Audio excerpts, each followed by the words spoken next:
Right, welcome back, everybody. Interesting interview coming your way, and we'd love you to write to us at any time if you'd like to comment at Morning Live SABC. That's our Twitter handle. Now, last week, South Africa, of course, celebrating Freedom Day. Now, we're talking 23 years of the country's democracy. However, where are we? And that's a question I think that everybody is battling with at the moment, trying to figure out where is South Africa going, where are we currently, particularly when it comes to race relations and racial tensions in South Africa that are becoming more and more evident in our lives every single day. Well, what I want to do is have a conversation with Terry Oakley-Smith. She's the Managing Director at Diversit-e to talk a little bit more about race relations and tensions here in South Africa. Good to have you. Welcome, and thanks so much for coming in. It's a pleasure. Thanks very much, Leanne. All right. So what do you believe is at the core of these racial tensions that South Africa is battling with at the moment? I think it all emanates from the fact that right at the beginning in 1994, I suppose one could go way past that even, I think as white South Africans, we kind of got off scot-free. Yeah. There was a Truth and Reconciliation Commission, but there was nothing happened to us to make us even apologize. We'd enjoyed 48 years of privilege. We still enjoy privilege, as you would know, Leanne. But yet we've never had the grace to really deal with the issues, and let alone pay reparations for what apartheid did. Yeah. And I think also, when I think back to those years of apartheid, the nationalist government worked very hard to separate us. I don't know, maybe you were too young to go to Felt School. I remember going to a Felt School. But I mean, white kids, as part of their school curriculum, were taken off into the Veld, and they were lectured about how blacks were inferior and the Swart Gevaar and so on. Now, I think a very good job was done to make us all think in those kind of ways. Yeah. And since we've had democracy, there hasn't been the same initiative or the same education. And I think that many white South Africans who don't see themselves as racist, or who would be appalled to think that they were, really have no idea how to relate to people from other race groups. Yeah. And many institutions, organizations are still deeply imbued with institutional racism.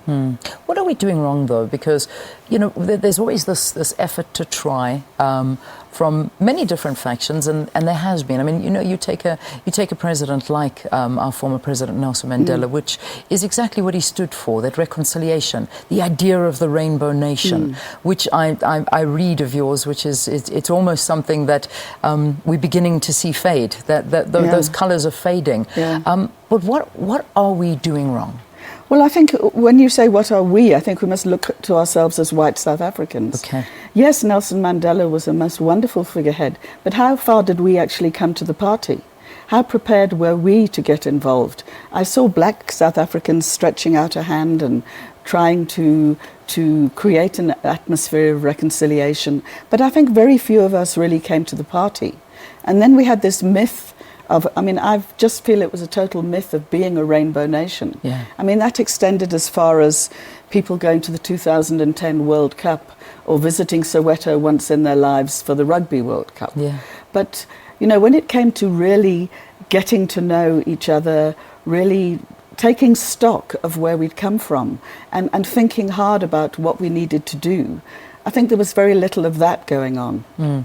Which is it's a worrying feeling, and we're seeing the youth in South Africa becoming more and more bitter, and rightly so to a certain extent, because many people just expect the black population to forgive and forget apartheid. Is it possible, though? Because I know there's a lot of whites that are saying, but I had nothing to do with it. Can we not just move on? But is that the wrong way of thinking? Well, first of all, we all did have something to do with it. We weren't Eugene de Kock, but even if we weren't born then, we're still living a life of privilege compared to the vast majority of black South Africans. We as whites enjoy huge privilege just because of the colour of our skins. And I think that we have a huge need to accept that the anger that I sense from young black South Africans particularly, and older ones too, is very well deserved. And it has to do, I think, a lot with how little we've done to really come to the party and redress some of these past imbalances. Yeah. I work in many organizations. My company Diversit-e works a lot with trying to address racial discrimination and dealing with diversity and so on.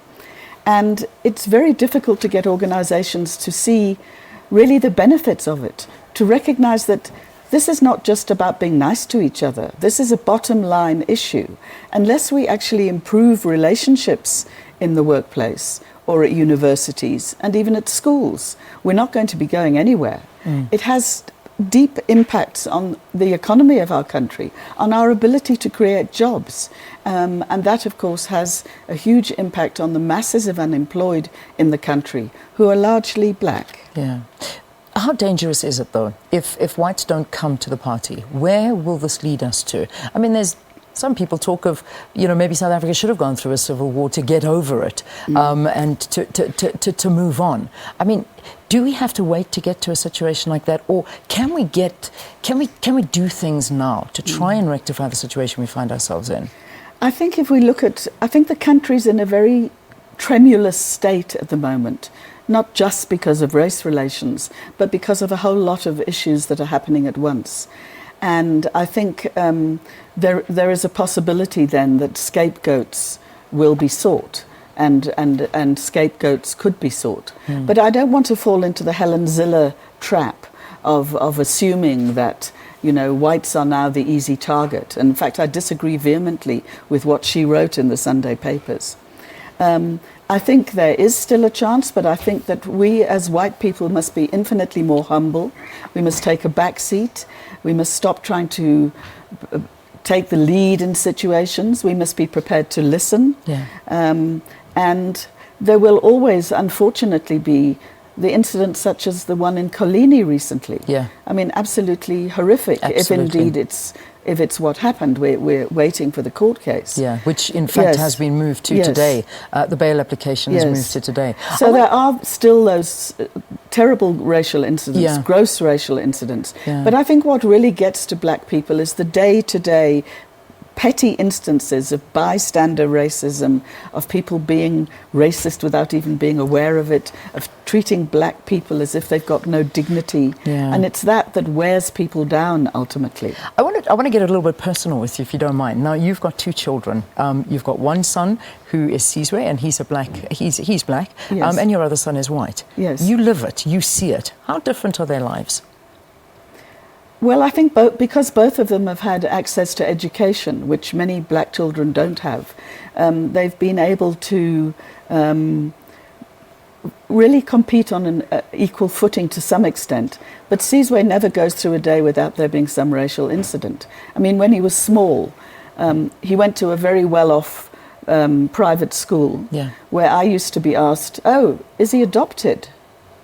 And my older son would be asked, "Oh, he's so cute. Where did you get him from?" As if he was some kind of pet that we'd gone into some shop and decided, we'll take that one. So I think people are very often, they don't come necessarily with ill feeling, but my goodness, just total lack of awareness. Yeah. So I think their lives are very different in their day-to-day lives. But my older son, Lucien, is also very aware and very conscious of what it means to be white in South Africa, and aware of his own privilege. And I'd like to end off the interview, because I know there's so much more we can talk about, but I want to talk about the issue of white privilege. And I hear white people defending white privilege all the time. And perhaps it's because we don't understand the definition of white privilege, is that, for generations, our parents have been working, they have built up, something around them. And yet you still see the black population still trying to rid themselves of years of oppression, of years of not being able to build up something to hand over to their children. What is the definition of white privilege? And, how do we acknowledge that we do still have that living in this country 23 years later? I mean, I don't think I can come up with a definitive definition, but I think it's to do with the unsought privilege that comes with having been or being a white person. It's partly to do with what you talk about, the fact that our parents could amass some sort of something to hand on to us, whereas for most black people that was an absolutely impossible dream. Yeah. But it also has to do with the fact that if you and one of the other people in the studio here who happens to be black walk into a shop, who's going to get attention first? Yeah. Even from a black cashier. It's something unconsciously that we don't deserve, but is part of the fact that this country was colonized for hundreds of years, experienced apartheid for 48, and there still is this sense in white and black people that we are superior. Yeah, we leave it there for this morning. Very interesting interview. Terry Oakley-Smith is the managing director at Diversit-e. Diversit-e is a company that's trying to rid society of racism, working in society and in companies as well. Terry, thank you. Thanks for being our guest. Thank you. All right, we take a break. News after this. Stay tuned.